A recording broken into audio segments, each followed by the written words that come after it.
Hey guys, it's Brian with Stogie Review here at IPCPR 2016. I'm here with the man, the myth, the legend, Saka. More myth, I think, myth. than legend. A lot of mythology, a little bit of legend. Yeah. But there's a lot of me, Yeah. so it goes around a lot. Well, there's a lot of me now too. So what's going on, man? Dude, I'm working my ass off. I see that. This is a crazy business we're in, man. Yeah. Wow, it's been a really amazing year. I mean, Sober Mesa is doing really, really well.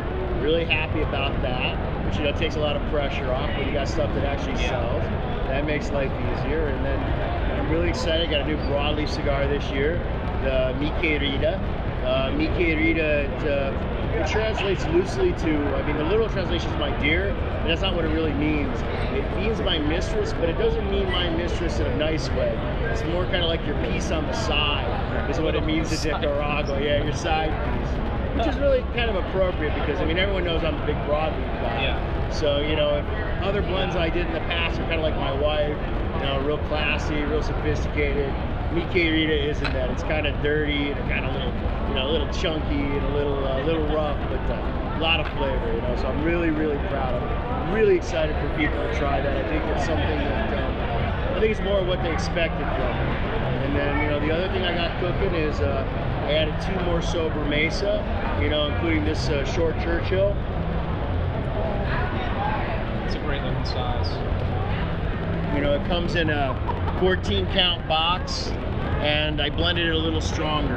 Okay. So I made the short Churchill, and I made the Elegante and Cedros, which is the one I'm actually smoking right now. A touch stronger. Still not a super strong cigar, but if you like the Corona Grande, I think you'll probably even like this one more. Okay. It's a little bit more fuller body, a little bit more realized, a little bit more depth, and by putting it in the 14 count box too, a little bit easier to walk out of the store with. So I'm is that in response to kind of feedback? No, I don't care about feedback. Okay. I just do the shit I want to do. There you go. I love the blend, but it's on my milder end of the spectrum. Yeah. And I wanted a little bit touch of more strength for myself, So I kind of like to smoke something that's a little touch spicier in the morning with my cup of espresso. So for me, the short Churchill helps to fill that personal void. And hopefully someone will buy the shit. That'll be helpful. But in the end, I got what I wanted. So the side piece, what's the retail going to be for that? Retail on that, there's 4 primary sizes. 6x48, 5x52, 6x52, 6x56, and they range from I think $8.45 up to $9.95 retail. So they're all just mid-8s, mid-9s. It's a pretty good spot for price-wise. You know what? It's irrelevant to me. My pricing on cigars is very simple. I figure out what it costs to make, and then I add the margin necessary for the brand to be sustainable. I don't say, hey, I want to have a cigar that costs $13, I want to have a cigar that costs $6.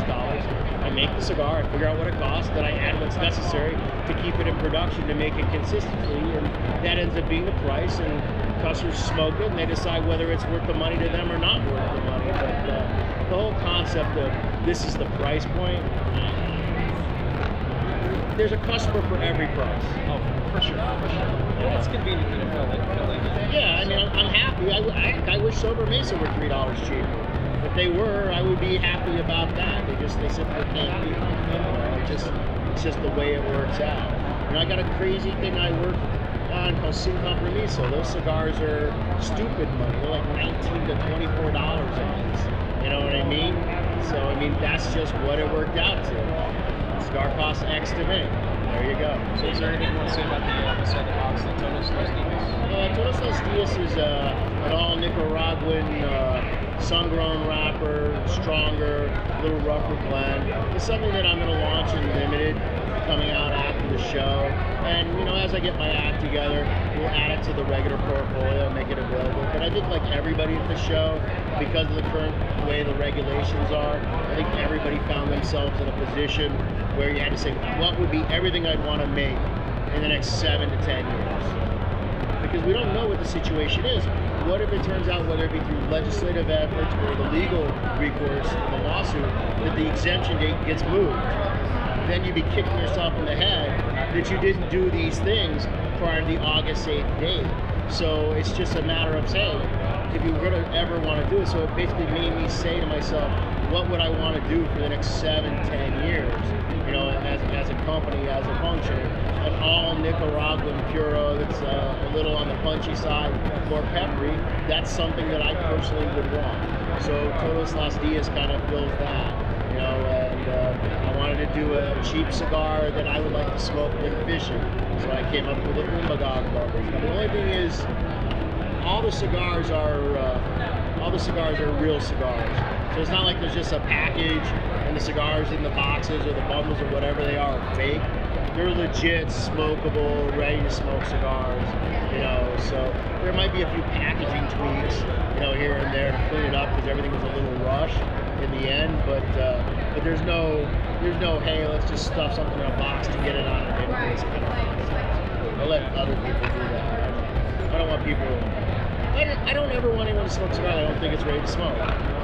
Period. That's a good point. And you really showed that last year where the stuff you had it here, but you said it wasn't ready. Yeah, it wasn't ready. Look, there's a lot of great cigars in the market. So the truth is, you only get one opportunity with a consumer to try it, and you know you want them to try it the way it's intended to be tasted, what it's supposed to be like. So why give it to them when it's not ready? For them to make up their minds. I mean, how many cigars have you guys smoked? You come to a trade show, you smoke the cigar, you love it, and then you go home, and 3 months later it gets delivered. It's like it's not even the same cigar. Happens so many times. It happens all the time because you know these guys are rushing, so they bring cigars that were made 3 weeks ago, 4 weeks ago, because they gotta have them at the show. They think they gotta have them. But I actually think they do themselves a disservice. I think it's just better to wait till they're ready so when people try them, they can decide whether they like them or they hate them. Or at least they're deciding on what it's supposed to be. Yes, exactly. What they can buy again. That's right, because in the end, that's the most important thing is consistency. Yes. I mean, because when you decide you like something, you want to be able to get that same smoking experience again. Absolutely. So I agree. That's a really interesting thing, though, with the new come out, everything you want to smoke and do for the next 7 years. It's tough. I hadn't thought of that. I'll tell you, with Mi Querida, you know, the blend was done months and months and months ago.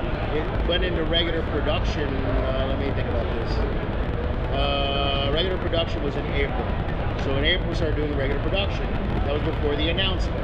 Okay, my intention was to ship them in late September, October, because at that point I would have had enough boxes to probably fulfill everybody's orders. Yeah. But now because of the situation, I'm forced to start selling boxes immediately after the show. Now I have cigars that are ready to be smoked, but you know I only made so many that were in April.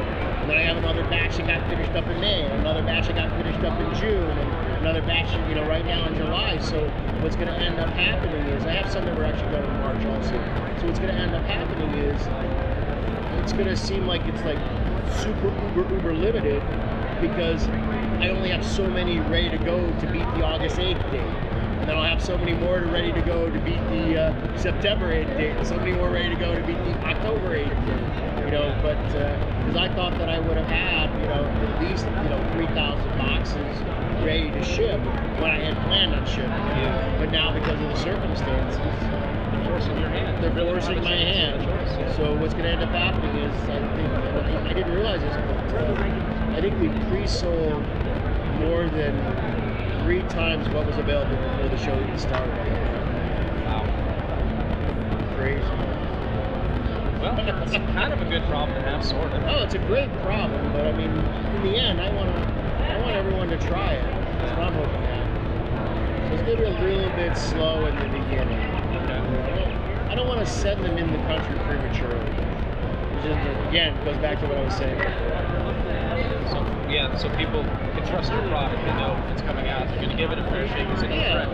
Yeah, that's all I want. I want them to try it the way it's supposed to taste. Yeah.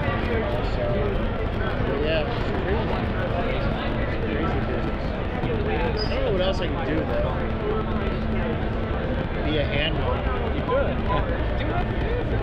Yeah, fat, chubby, you know. But they need hand models for all size people. So. Is there plus size hand models? There probably is. There should be. Well, on that note, thank you for taking a few minutes. Oh, that wonderful. Yeah. size hand model. Steve, what is your favorite size in a sober Mason? I like the Toro because I think it's really got a lot of complexity to it.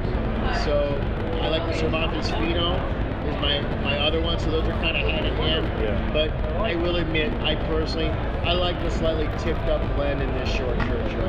I think the short Churchill, you know, you can hear by the way I'm talking, I'm a little bit more hype mode this year than I was last year. Yeah. Okay. And I don't normally go into that realm because I'm just not comfortable with it, because in the end, consumers are going to decide what's good or bad. You know, so what I hope is that they're going to try it. I really think that all the new stuff I have this year, I think is really like, it's there. It's like really legit. That's good to be excited about your product. I think it's gonna strike a lot of people very, very favorably. I think when a lot of people try that short Churchill, they're gonna be like, wow. I think when people try the Speed Aviator, they're gonna go, wow. I think there's gonna be a lot of people that are gonna be like really pleased with this. Now I'm really excited about it. So I'm excited about people trying it. I was excited about the size because it's a size I like. I enjoy Size too. is great. It really is. It's, you know, sometimes certain cigars, they hit that kind of world-class level where they're like this special, and that's kind of the way I feel about that short Churchill. It's that special one, you know what I mean? You know, and you see that in certain lines. You know, for me, like in Opus X, it's like that little Perfection Torpedo. Yeah. You know, it's like really special. In Liga, it's like the Dirty Rat. That one's like really extra special. The short Churchill for me is in that kind of category where it's that special. So Yes. I think it's gonna float a lot of boats. Great. Or I could be wrong. Well, I mean, all you can do is make cigars you like, right? I mean, That's all I ever do. policy, so, yeah. Make stuff I like, and then hope for someone else will like it too. So you guys keep cranking, right? No, we absolutely will. Yeah. Keep checking and reading. Thanks, I appreciate that. No, you guys do good work. Thanks for taking a few minutes to talk. No, my pleasure.